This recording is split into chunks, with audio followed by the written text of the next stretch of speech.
I've never been one to believe in love or fairy tales, and while I'd often daydreamed about getting to spend special days with special people or getting more attention from someone who sees and loves me for me, little did I know that the attention I wanted would come in a creepy day. The roses arrived every hour on Valentine's Day. 12 deliveries, one for each hour between noon and midnight. Each bouquet had a card with the same handwritten message. "I've been watching you. Tonight, we finally meet." I didn't have a boyfriend. I didn't have a date, and nobody in my life would ever write something like that. So when the last bouquet arrived at midnight, I looked out my window and saw him standing under the streetlight across from my apartment, holding a rose while smiling at me. I was 27, living alone in a studio apartment in Austin, Texas. I've shied away from the idea of a relationship ever since I knew what so Valentine's Day has always been a quiet day for me. I have my cat, a bottle of wine, and a movie lined up. And that was more than enough. The first delivery came at noon. I opened my door to find a gorgeous arrangement of red roses on the welcome mat. No delivery driver in sight. Just the flowers, as if my fairy godmother had decided to send a fancy gift in my direction. But I'm fully aware that they don't exist. So I picked up the bouquet and looked for a card. There it was, tucked between the stems. I pulled out the card and read it. The sender was not a person of many words. "I've been watching you. Tonight, we finally meet." I stood in my doorway, a cold shiver running through my spine despite the warmth of Texas air. I looked up and down the hallway, but there was no one in sight. I brought the flowers inside and set them on the counter, staring at the card. The handwriting was careful, almost elegant. I called my building manager to ask if any delivery has been logged, or if anyone is as buzzed in, but he told me there were no signs to show anyone had visited, and he had absolutely no idea how the flowers got to my door. For some reason, I didn't feel reassured by this. I tried not to let it ruin my day. Maybe it was a prank from a co-worker, maybe someone from my past. I set the flowers aside and went about my afternoon, but I kept glancing at that card on my counter. At 1 in the afternoon, another bouquet appeared at my door. This time, I was on my couch when I heard the faintest rustle outside. I approached the door cautiously and waited for 5 minutes before opening it. Fresh roses, identical to the first, with another card, were arranged directly in front of my door. Same handwriting, same message word for word. "I've been watching you. Tonight, we finally meet." My hands trembled. I stepped into the hallway and looked in both directions, but I couldn't find anything to tell me about this stalker. There was no elevator dinging and no door clicking shut. Whoever was doing this was getting in and out without leaving a trace. I called the police. A dispatcher took my information and said they'd send someone later. Her voice was calm, almost bored. "Roses on Valentine's Day." She probably thought it was just an overly romantic admirer. But this didn't feel romantic. It felt deliberate, calculated. Whoever was leaving these flowers knew my door, knew my name. They knew me. The deliveries kept coming. 2 in the afternoon, 3, 4, so much so that I started waiting for the ringing of the doorbell. I was on edge, listening for any sound outside my door. Each time, the flowers simply materialized. Each card carried the exact same words, the same careful handwriting. It was almost as though whoever had sent it had written a series of notes at the same time and was just picking it whenever he liked. By 6 in the evening, I had 6 bouquets spread across my small apartment. The scent of roses had become overwhelming, thick and sweet in a way that felt suffocating rather than pleasant. I had called the police again. They sent an officer this time, a young man who walked through my hallway, checked the stairwells, and found absolutely nothing out of the ordinary. "Could be a secret admirer," he said with a slight smile. "Valentine's Day, you know." I showed him the cards. His smile faltered for a bit, but he still didn't seem particularly alarmed. He told me to call back if anything seemed out of sorts and left. By 8, I had received a total of 8 bouquets in a single night. At 9 p.m., I decided to protect myself by taking drastic measures. By 9 in the evening, I had moved my couch against my front door. I had checked every window, every lock, every possible entry point. I sat in the dim light of my apartment, phone in hand, watching the door. The roses surrounded me, their perfume almost dizzying in the enclosed space. At 10, I heard it, the faintest sound outside my door. Not footsteps exactly, more like the quiet brush of fabric against wood, as if someone was leaning against the door, listening. I held my breath. The sound lasted maybe 10 seconds, then stopped. At 11, the 10th bouquet appeared. I didn't open the door this time. I just sat and listened. The silence after each delivery was the worst part. Not a single sound of someone arriving or leaving. Just the roses, appearing as if placed there by an invisible hand. The 11th bouquet came at 11, the 12th at midnight. I didn't open the door for the last one. Instead, I moved to my window and looked out at the street below. And there he was, a man, standing directly beneath the streetlight across from my building. Tall, dressed in dark clothing, completely still. He was holding a single red rose in one hand, and he was looking up at my window. Not scanning the building, not glancing around. Looking directly at my window. At me, as if he had known the exact moment I would look out. He smiled. I stumbled, backward from the window, heart pounding so hard I could feel it in my throat. I called 911. When the officers arrived 12 minutes later, they checked the street, the surrounding area, the entire block. Nobody was there. No sign of anyone having been standing on that corner. But the 12th bouquet was still outside my door. I never opened it. I moved out of that apartment the following week. Changed my phone number, my routine, everything I could think of. I never found out who he was. I never saw him again. But sometimes, late at night, when I'm alone and the apartment is quiet, I think about the way he smiled. Not a threatening grin or a manic expression, just a calm, patient smile. Like a man who had been waiting a very long time and was finally perfectly happy.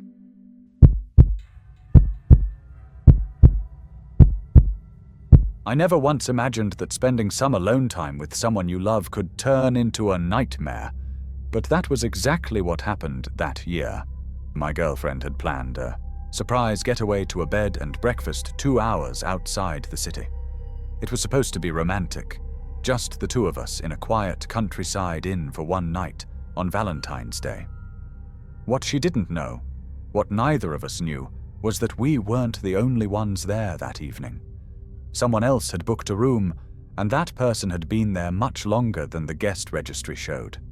I was 31, and my girlfriend Lena and I had been together for 3 years.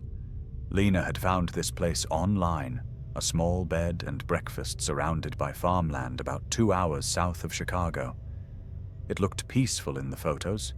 Wooden beams, candlelit dining, a fireplace in every room. She had planned the whole thing as a surprise, and when she pulled up the gravel driveway that evening, I was impressed. The owner greeted us at the door. She was an elderly woman named Margaret, who smiled warmly and handed us a key on a brass ring. She told us we were the only guests that night. Off-season, or so she called it. She pointed us toward our room on the second floor and wished us a lovely evening. Our room was exactly what the photos promised. A large bed, a crackling fireplace, candles on the nightstand. Lena had packed wine and chocolate. We settled in and spent the first hour enjoying the warmth and quiet. Around 9, we came downstairs for dinner. Margaret had left bread, cheese, fruit, and warm soup on a candle-lit dinner table. It felt like a scene from a romance movie. The dining room was cozy, lit by a single hanging lamp. That's when I noticed the second place setting. A second bowl of soup, a second glass of wine, A second napkin beside an empty plate. I pointed it out to Lena, who shrugged and said, "Margaret probably set the table out of habit." But something bothered me. The soup in the second bowl was the same temperature as ours. If it had been sitting there since before we arrived, it would have gone cold. Someone had been eating here recently. I mentioned it to Margaret when she came to check on us. She looked at the second place setting and frowned. "That's strange," she said quietly. "I only set one place for each of you." She cleared the extra setting without saying more, but I noticed her glancing towards the staircase after that, watching it for a moment before returning to the kitchen. Lena and I went back to our room. The fire was still burning, the candles still lit. Everything looked as we had left it, except the window was open. Just a crack, barely an inch, enough to let in the cold February air. I was certain it had been closed. I shut it and latched it firmly. I stood at that window a moment longer than necessary, looking out at the dark farmland. Nothing moved. Just flat, black emptiness under a cloudy sky. I went to the bathroom down the hall around 10:30. Margaret had turned off the overhead lights, leaving only a small nightlight near the stairs. I walked quietly towards the bathroom. That's when I heard breathing. Not my own. Someone else's, coming from the room at the end of the hall. The door was closed, but the sound was clear. Someone was in that room, breathing in the darkness. I stopped and listened. The breathing continued. Calm, rhythmic, unhurried. I used the bathroom, and on my way back, I paused at that closed door and listened again. The breathing had stopped. The silence behind that door was somehow worse than the sound had been. I went back to our room and told Lena what I had heard. She laughed gently and said it was probably just the sound old buildings make at night. I wanted to believe her, but I had been listening to breathing. I know what breathing sounds like. We went to bed around 11. I lay awake for a long time, listening to Lena fall asleep beside me, listening to the fire crackle, listening to the house around us. At some point, I drifted off. I woke up at 2:47 in the morning to the sound of footsteps in the hallway outside our door. Slow, deliberate footsteps, moving past our room, toward the stairs. I opened my eyes and stared at the door. The footsteps passed, then stopped, then came back. They returned to our door and stopped directly outside it. I could see the faintest shadow beneath the door, the slight darkening that meant someone was standing right there on the other side. I didn't move, didn't breathe.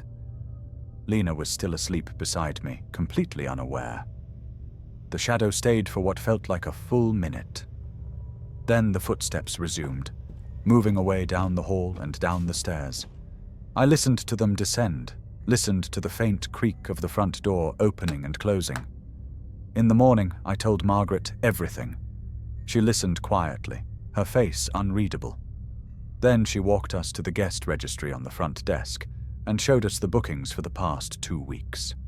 Our names were the only ones listed. But when she flipped back further, to the week before Valentine's Day, there was another entry. A single name, no last name, just Daniel, with a check-in date of February 7th. No checkout date had been recorded. Margaret stared at that entry for a long time. Then she closed the book and looked at us with an expression I couldn't quite read, something between apology and fear. "I don't have a guest named Daniel," she said. We left that morning without finishing breakfast.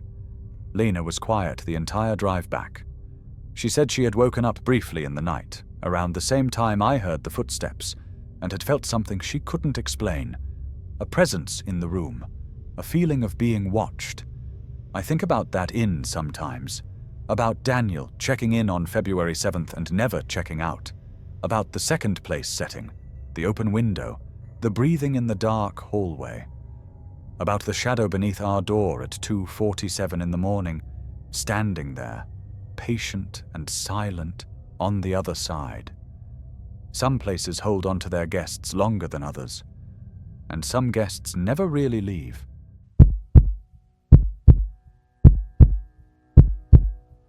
I'll never forget the year Valentine was supposed to be different. My friends had gotten tired of me acting like their friend Steve whenever they were out on dates, so they did a thing. Things were different that year, just not in the way I hoped for. Intro, I downloaded the app because my friend dared me to. It was Valentine's Day and I was single and bored, and she thought it would be funny to watch me fumble through an awkward date. What she didn't know was that the person I matched with that evening wasn't looking for a date at all. They were looking for something else entirely, and by the time I figured out what it was, I was already somewhere I couldn't easily get out of. I was 24, living in a small apartment in Minneapolis. Valentine's Day meant nothing to me. I hadn't been on a real date in months, but my friend kept pushing, so around 8 in the evening I downloaded the app and started scrolling. The matches came quickly. I wasn't taking any of it seriously, half watching a show on my laptop while casually swiping. Then I saw the profile. Something made me stop. It was simple, almost bare. A single photo, a woman in a cozy apartment, soft lighting, a glass of red wine. The bio was short. Looking for someone who actually wants to talk tonight. No small talk, no pretending. Just honest conversation. If that scares you, swipe left. It didn't scare me. It intrigued me. I swiped right. We matched immediately. Her name was listed as Mara. She sent the first message within seconds. "So," she wrote, "are you actually here, or are you just killing time?" I smiled. "Killing time, but you're making it interesting." "Good, let's keep it that way." We talked for over an hour. It was different from every other conversation on that app. No awkward questions about work, no fishing for compliments. Mara asked real questions. What did I enjoy doing when nobody was watching? What kept me up at night? What was I genuinely afraid of? That last question gave me pause. Why do you want to know what I'm afraid of? Because fear is the most honest thing about a person, she replied. Everything else can be faked. Something about that answer sat heavy in my chest. I typed out my answer anyway, telling her about my fear of being completely alone, truly alone, with no one around for miles. "Interesting," she wrote. "I can help with that. Come meet me tonight. I'll send you the address." I hesitated. Every part of my brain told me this was a bad idea. Meeting a stranger from an app at an unknown address, alone, on Valentine's night. But the conversation had been so genuine that I found myself wanting to continue it in person. And I was lonely. Valentine's Day alone has a way of making loneliness feel sharper than it should. She sent the address. I typed it into maps. About 20 minutes away, in an older neighborhood near the river. The pin landed on a small house set back from the street. I grabbed my jacket and left. My phone buzzed. A message from Mara. "You're here. Come inside. The door is open." I hadn't told her I was there. I hadn't sent my location. I had simply parked outside. But she knew. I sat in my car a moment longer, a cold feeling settling in my stomach. Then I told myself I was being paranoid, that she had probably just seen me pull up through a window, and I got out and walked up the short path to the front door. It was open, just as she had said. I pushed it and stepped inside. The house was dark. Only a single light burned deeper inside, a warm amber glow from a hallway leading to the back. The air was cool, and the space felt empty in a way that went beyond quiet. It felt like no one had lived here in a long time. "Hello," I called out. Silence. I walked further in, following the glow. The hallway was narrow, the walls bare. I passed a closed door on my left, then another on my right. The hallway opened into a small room at the back of the house. A single lamp sat on a table in the corner. There was a chair in the middle of the room, facing the wall. And sitting in that chair, perfectly still, was a woman. She didn't turn around when I entered. "Mara," I said. She didn't respond, didn't move, just sat there, facing the wall, her hands resting on her knees. I took a step closer, and that's when I noticed the phone on the table beside the lamp. The screen was lit up, showing the app we had been talking on. The conversation was still open, our messages displayed in neat bubbles. But the last message on the screen wasn't one I had sent. It read, "He's here now. He came alone." The woman in the chair still hadn't moved. I backed toward the doorway, my heart hammering. And that's when I heard it. A second set of footsteps, somewhere behind me in the hallway, moving slowly toward the room. I didn't wait to see who it was. I turned and ran, bolting down the hallway and out the front door, not looking back, not stopping until I reached my car. I locked the doors, started the engine, and drove away as fast as I could without drawing attention. I called the police when I got home, still shaking. I gave them the address and told them everything. 2 officers went to check on it that same night. When they arrived, the house was empty. Completely empty. No furniture, no lamp, no phone, no woman in a chair. Just bare walls and dust on the floors. They found no sign that anyone had been inside in months. I deleted the app that night. I deleted my account, cleared my phone, and tried to convince myself that I had imagined the whole thing. But I hadn't imagined the conversation.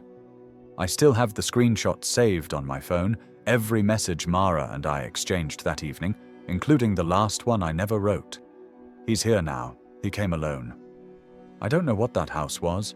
I don't know who the woman in the chair was or who was walking toward me in that hallway. I don't know how Mara knew I had arrived before I said a word. But I know this. Someone was on the other end of that conversation. Someone who knew exactly where I lived, exactly what I was afraid of, and exactly how to get me to walk into the dark alone on a night when nobody would notice I was missing. If these stories got under your skin, like the video and subscribe for more stories like this.